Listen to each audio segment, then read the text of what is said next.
রাসূল সাল্লাল্লাহু আলাইহি ওয়াসাল্লাম তিনি সবচেয়ে বেশি মুচকি হাসতেন। আমরা একটি হাদিস দেখি, তিরমিজির হাদিস 3641 নম্বর হাদিস। আব্দুল্লাহ ইবনুল হারিস রাদিয়াল্লাহু তাআলা আনহু থেকে বর্ণিত, তিনি বলেন, মা রাআইতু আহাদান আকসারা তাবাসসুমান মিন রাসূলিল্লাহি সাল্লাল্লাহু আলাইহি ওয়াসাল্লাম। আব্দুল্লাহ ইবনে হারিস রাদিয়াল্লাহু তাআলা আনহু তিনি বলেন, আমি রাসূল করিম সাল্লাল্লাহু আলাইহি ওয়াসাল্লামের চেয়ে বেশি মুচকি হাসতে আর কাউকে দেখি নাই। আল্লাহ রসুল সাল্লাল্লাহু আলাইহি ওয়াসাল্লামের অন্যতম একটা বৈশিষ্ট্য এটা ছিল, তিনি তার চেহারায় একটা হাসির রেখা সবসময় ফুটিয়ে রাখতেন। এমনি তো আল্লাহ রাব্বুল আলামিন চেহারা দিয়েছিলেন চাঁদের মতো, বরং চাঁদের চেয়ে আরো বেশি সুন্দর। যেটা হাদিসে এসছে, আল্লাহ রসুল সাল্লাল্লাহু আলাইহি ওয়াসাল্লামের চেহারাকে কম্পেয়ার করতে গিয়ে পূর্ণিমার চাঁদের চেয়ে সাহাবায়ে কেরাম বেশি সুন্দর বলেছেন।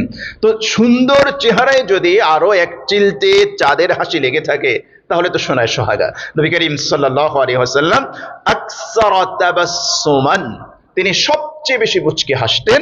তাহলে মুচকি হাসা এটাও রাসূলের একটা সুন্নাহ। কিছু মানুষ আমরা আছি, একেবারে মানুষের সাথে কথা বলতে গেলে মুখটা এমন ভাবে গোমড়া করে রাখি, এমন ভাবে ভার করে রাখি, মনে হয় যেন একেবারে মেঘ জমেছে, একটু পরেই সাইক্লোন হবে, টর্নেডো হবে।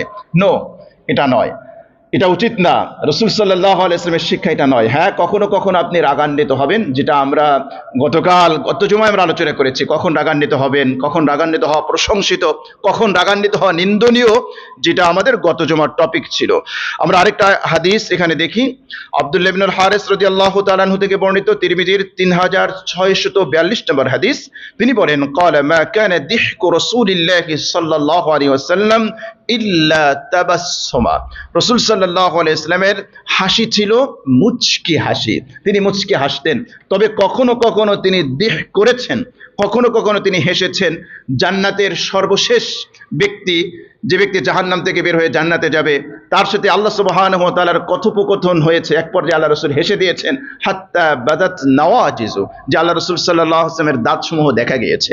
এটা কখনো কখনো ঘটেছে। এক ব্যক্তি রাসূলের কাছে এসেছে, ইসলামের বিধান জিজ্ঞেস করেছে, আল্লাহ রাসূলের সাথে কথোপকথন হয়েছে, সেক্ষেত্রে আল্লাহ রাসূল হেসেছেন, দেহেক করেছেন।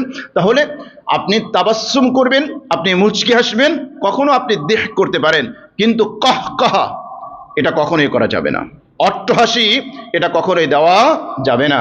আজকে দেখা যায় আমাদের ইয়াং জেনারেশন, আমাদের তরুণ প্রজন্ম, আমাদের ভাইয়েরা এমনভাবে অট্টহাসিতে ফেটে পড়ে, মনে হয় তার হাসির আওয়াজ এক একটা কামানের আওয়াজের মতো, অথবা কখনো কখনো গাধার আওয়াজের মতো শোনা যায়।